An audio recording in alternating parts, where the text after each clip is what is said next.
Hi, this is Ron, and this is my lean video on how I set up an install sequence for unit jobs.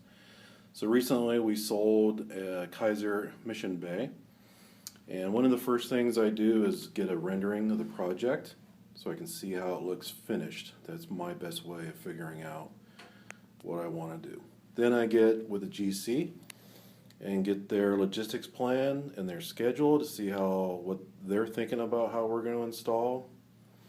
And this job was originally a stick job, but we sold it as a unitized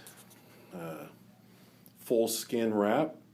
And then I get with estimating, find out how they went through and estimated the job to make sure I'm trying to follow their thought for design.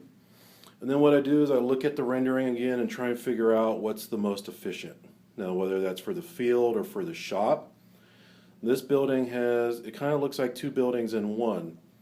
So what I've done on this project is I split it in two. And so what we're going to do, after getting with Chris and talking about it for flow, is we're going to focus on the first 5 stories. Those are 10-foot wide units with composite panel.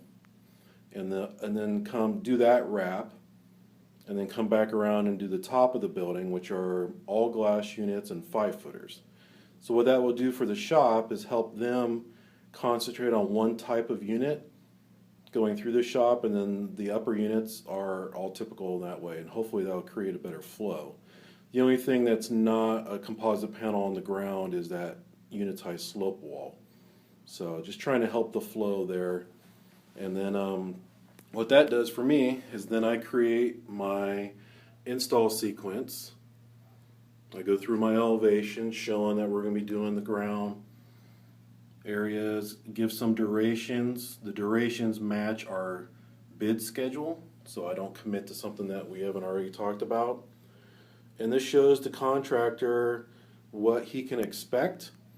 And then what I'm doing right now is I'm working with the contractor on this schedule of ours to show him how it works with his TI and help him schedule his groundwork, because if you look over here, the site is a very, very tight site, and once we go in with a crane, the ground crane, and set it that way, he can come behind us and start doing all of his groundwork.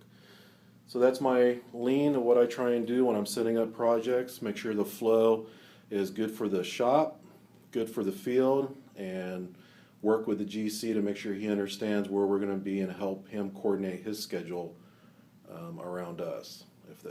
Thank you.